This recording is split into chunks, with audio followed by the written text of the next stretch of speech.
मथुरा थाना हाईवे क्षेत्र के अंतर्गत बसंत विहार कॉलोनी में एक बार फिर एक किशोरी के साथ ब्लैकमेलिंग और दुराचार का मामला प्रकाश में आया है। बताया जा रहा है कि पिछले 8-10 महीने से पड़ोसी युवक ब्रजेश द्वारा एक नाबालिग किशोरी को कोल्ड ड्रिंक में नशा देकर न केवल उसके साथ दुराचार किया बल्कि उसकी अश्लील वीडियो भी बना ली, जिसके चलते वह आए दिन उसे ब्लैकमेल करने की धमकी दिया करता था और पिछले 8 महीने से उस लड़की को अपनी हवस का शिकार बना रहा था। जब लड़की ने उसके पास आने से मना कर दिया तो आरोपी युवक ने उसका फोटो वायरल कर दिया, जिसके कारण किशोरी ने आत्महत्या का प्रयास किया। जब परिजनों ने उसे आत्महत्या का कारण पूछा तब किशोरी ने अपनी आपबीती बताई। घटना से क्षुब्ध परिजन किशोरी को थाने लेकर पहुंचे और आरोपी युवक के विरुद्ध FIR दर्ज कराई। किशोरी के बयान के बाद पुलिस ने मुकदमा दर्ज करते हुए पीड़ित किशोरी को जिला अस्पताल मेडिकल परीक्षण के लिए भेज दिया, जहां पीड़िता के भाई ने जानकारी देते हुए बताया कि आरोपी युवक दबंग है, जिसकी कई बार उनके परिजनों को शिकायत भी की गई है, लेकिन बावजूद उसके उन्होंने इस घटना को अंजाम दिया। सर 1 साल से हो गई। वो एक दो लड़के, इसका नाम ब्रजेश है, एक का नाम राजेश है। कहाँ के रहने वाले ये दोनों? सर बसंत विहार कॉलोनी की, थाना हाईवे मथुरा जी। सर हम स्कूल जाते हैं तो हमको तंग करते हैं सर, डेली। तो सर हमसे बहाने से हमसे एक बार ये बोला कि अच्छा प्रीति तेरे को नौकरी दिला दूंगा, चल मेरे साथ तू पढ़ाई भी कर लियो और नौकरी कर लियो। तो सर हम इनके साथ चले गए। तो सर इन्होंने खाने में कह रहे थे तेरे को भूख लगी, तो हमने कह रही ठीक ले आओ खाने। ये जो वाकया है कितने दिन पुराना है? सर 10 महीने हो गए सर, इन बातों को 10 महीने हो गए। तो सर इन्होंने कोल्ड ड्रिंक ला कर दी हमको, तो वो हमने पी ली। तो सर हमको फिर होश नहीं रहा क्या करा। तो सर हमारी फोटो वीडियो सब, मेरे कपड़े उतार कर बिना कपड़े का फोटो और मेरे साथ जो सब कुछ करा वो वीडियो बना ली और मुझे ब्लैकमेल करते थे कि तू हत्या नहीं करेगी तो मैं तेरा फोटो और वीडियो वायरल कर दूंगा। तो सर वो जो कहता था हम वही करते थे सर। क्या आपका शारीरिक शोषण भी हुआ है? यस सर हुआ है, बहुत बार करा है, 5-6 बार करा है सर। हमको ब्लैकमेल करता था तू नहीं करेगी तो मैं तेरी वीडियो और फोटो वायरल कर दूंगा, सबन के फ़ोन में डाल दूंगा। तो सर हमको करना पड़ता था, अगर नहीं करते तो वो हमारे फोटो और वीडियो वायरल कर देता, तो सर हमको करना पड़ता था। तो सर हमने एक बार नहीं करी तो उसने हमको बहुत मारा सर, कह रहा था तू नहीं करेगी तो मैं रियली में कर दूंगा। तो सर उसने हमारी वीडियो फोटो वायरल कर दिया बिना कपड़ों को, पूरी कॉलोनी में हमारा फोटो। सर फिर कह रहा था मैं तेरा फोटो तो वायरल कर दिया, तेरी वीडियो भी कर दूंगा, तूने मेरी बात नहीं मानी। तो सर हमको वो कहता तुझे करना पड़ता था। सर परसों ही हमको उसने हमको गाड़ी में बुला कर बहुत मारा, हमको बहुत मारा, कह रहा था मेरे साथ रहेगी नहीं, मेरे साथ सोएगी नहीं तो मैं तेरे को बहुत मारूंगा, तेरी वीडियो वायरल कर दूंगा। तो सर हमको सोना पड़ता था उसके साथ। उसने सर हमको गाड़ी में से नीचे ढकेल दिया और सर वो चले गया। तो मुझसे कहता था तूने अपने भाई की मुझसे बात किया कर, फोन पे वो करागा। तो सर हमको करनी पड़ती थी फोन पे बात, वो कहता था अपने भाई के फोन से बात करते, सर हमको करनी पड़ती थी। इस घटना से आपने अपने परिजनों को कब अवगत कराया? सर हमने जब ये वीडियो वायरल कर दिया था ना हमारा फोटो, जब मैंने अपनी मम्मी को बताई थी सर, सब उनके फोन पे चले गए थे, तब मैंने अपनी मम्मी से कहा था मम्मी ऐसी बात है। तो हम सर आते थे, हम कंप्लेंट करने आ रहे थे तो उन्होंने हमको डरा दिया, कह रहे थे तुम तो गरीब है, तुम पे तो कुछ नहीं होगा, हम तो अपने लड़के को छुड़ा लाएंगे। और उन्होंने कहा सारी यहाँ से चले जा, नहीं तो तेरा वीडियो पूरी लंग डलवा दूंगा फेसबुक पे सब लंग। थाना हाईवे में आपने रिपोर्ट कब दर्ज कराई? सर आज कराई है हमने। क्या थाना हाईवे में आपकी रिपोर्ट दर्ज हुई? यस सर हुई। क्या नाम है आपका? मनोज जी बताएं क्या घटना हुई? सर घटना तो ये हुई थी, करीबन इस घटना को हो गए 8-9 महीने हो गए और ये हमसे छोटी है, 3 नंबर की गुड़िया है। तो ये स्कूल जाती थी 6 से 7 क्लास में ये अभी नाबालिग है और उसके पीछा रोज करता है। वो कौन लोग थे? वो गली का ही है, लोधी राजपूत है, नाम ब्रजेश है उसका।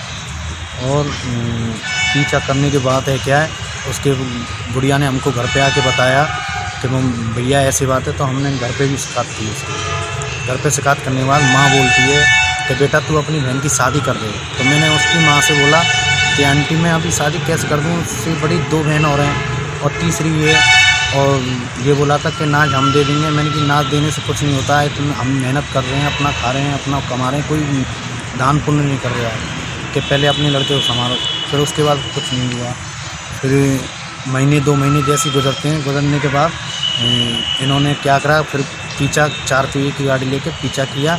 तो इससे बोला कि लाली के आजा तेरे लिए काम बताते हैं, 10-15 हज़ार रुपये की नौकरी दिला देते हैं। तो गुड़िया ने बोला कि तेरी भैया को पता चल जाएगी और तुझे पीटेगा और फिर प्लस भैया से पीनी। तो इन्होंने कुछ खिलाया है इसको मिला के, तो इसके वीडियो गंदे वीडियो फ़ोटो वगैरह खींच लिए हैं। तो वो फ़ोटो वगैरह वायरल कर दिए इन्होंने। वायरल करने के बाद 1-2 लोगों के मोबाइल और कानों से मुँह से मैंने सुना है कि उनमें मैसेंजरों में भी ये लिखा हुआ है कि इसके मनोज और बंटी के इनको दिखा दो फ़ोटो को जो ये वायरल किए हुए हैं, ठीक है। और उसके बाद भी मैं गया तो उसका भाई ये बोला कि मैंने बोला कि भाई समझाओ यार, हम तो गरीब आदमी, हम क्या कर सकते हैं, इसलिए हम कुछ नहीं कर रहे हैं। तो उसका भाई बोला मनोज कि तू एप्लीकेशन दे देगा या केस डाल देगा तो हम तो तारीख कर लेंगे, 1-2 तारीख पड़ेंगे, उसके बाद कुछ नहीं होगा, ठीक है। तो मैंने बोला राइस भैया आज मैं पैसे वाला होता, तुम लोग मेरी बहन की तरफ निगाह उठा के नहीं देख पाते, ठीक है। तो उसके बाद कोई दिक्कत नहीं हुई। तो फिर मैंने धूल डाल दी। अब ये परसों पहले दिन का हादसा हुआ 6-7 तारीख के समथिंग का। तो इन्होंने क्या करा, एक दो जन थे साथ में, तो रोक के बहन को ये बोला कि बैठ गाड़ी पे। बहन ने ये बोला कि तेरे भैया से शिकायत करूँगी और पिटवाऊँगी तेरे को और मैं नहीं आ रही।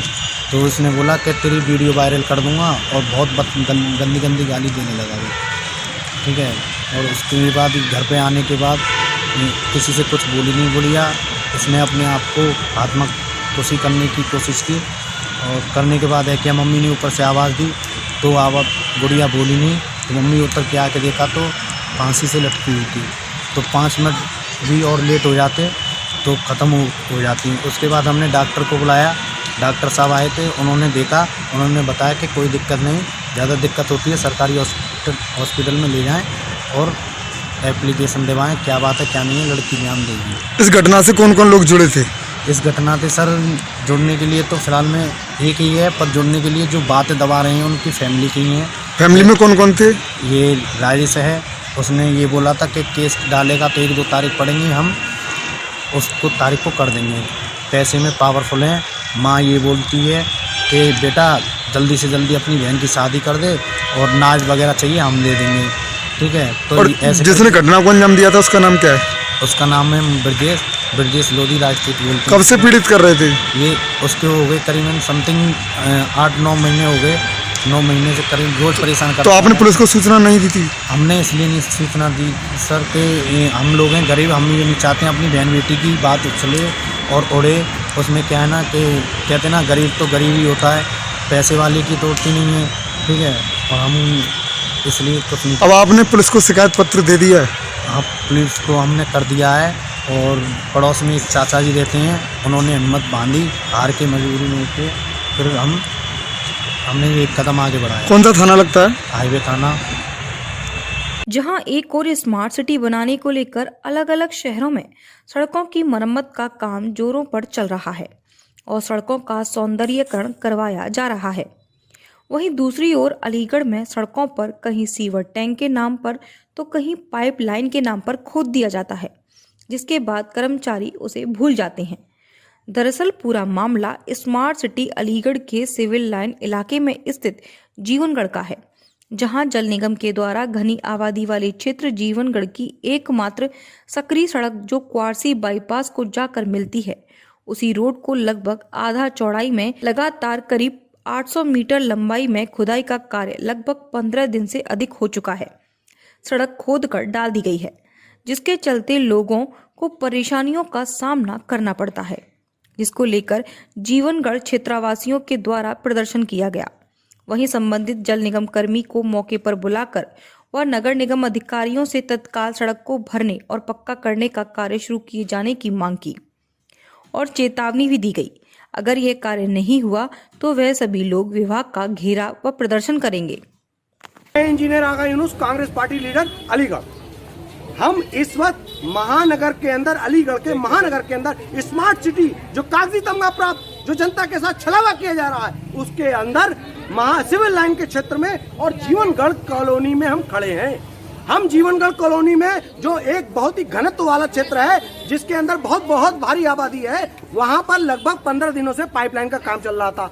पाइपलाइन के लिए आधी सड़क, जो बल्कि बहुत ही कम चौड़ी सड़क है, लगभग 10 से 12 फीट की, उसमें आधी सड़क इन्होंने तोड़ दी जल निगम वालों ने पाइपलाइन के लिए, और 15 दिन से तोड़ते चले आ रहे हैं और पाइपलाइन डाल के कच्चा भरतूक कर दिया। तमाम गाड़ियां गिर रही हैं, लोग चोटिल हो रहे हैं, लोगों के साथ इतनी दिक्कतों का सामना करना पड़ा है। मस्जिद के रास्ते तक बंद पड़े हैं।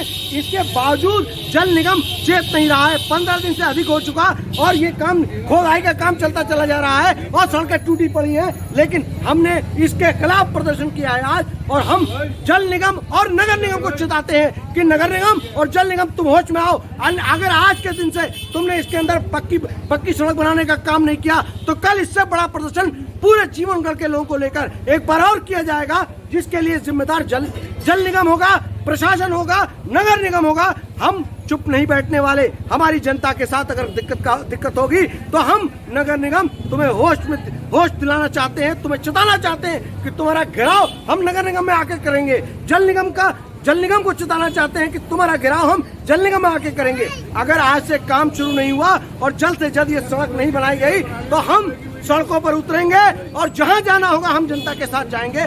जय हिंद, जय जनता, जय कांग्रेस। सहारनपुर के थाना देवबंद फ्लाइंग का मामला सामने आया है, जहां दबंग युवक से परेशान होकर परिवार ने मकान की दीवार पर पलायन लिखवाया, साथ ही मकान बिकाऊ भी लिखवा दिया। वहीं ग्रामीणों में इस बात को लेकर हड़कंप मच गया। आपको बता दें, पूरा मामला जनपद सहारनपुर थाना देवबंद के रज्जूपुर गांव का है, जहां एक परिवार ने पलायन की धमकी देकर हड़कंप मचा दिया। इतना ही नहीं, गांव के एक गुट पर गंभीर आरोप लगाते हुए उन्होंने दीवार पर मकान बिकाऊ है लिखवा दिया। हालांकि इस दौरान वहां इकट्ठा हुई लोगों की भीड़ की जानकारी मिलने पर मौके पर पहुंची पुलिस ने पलायन की धमकी देने वाले लोगों को समझाकर रोका। पीड़ित का आरोप है कि गांव का ही एक व्यक्ति उनका उत्पीड़न कर रहा है। पैसे के लेन देन को लेकर उनके साथ मारपीट भी की गई है, जिस कारण वह गांव से पलायन कर रहे हैं। वहीं संबंधित मामले में सीओ रजनीश उपाध्याय ने जानकारी देते हुए बताया। सर जी, जो आज राजपुर में एक मामला प्रकाश में आया है, क्या मामला है पूरा सर? एक व्यक्ति द्वारा शिकायत की गई थी कि गांव के ही एक प्रधान प्रत्याशी द्वारा लगातार उसका उत्पीड़न किया जा रहा है।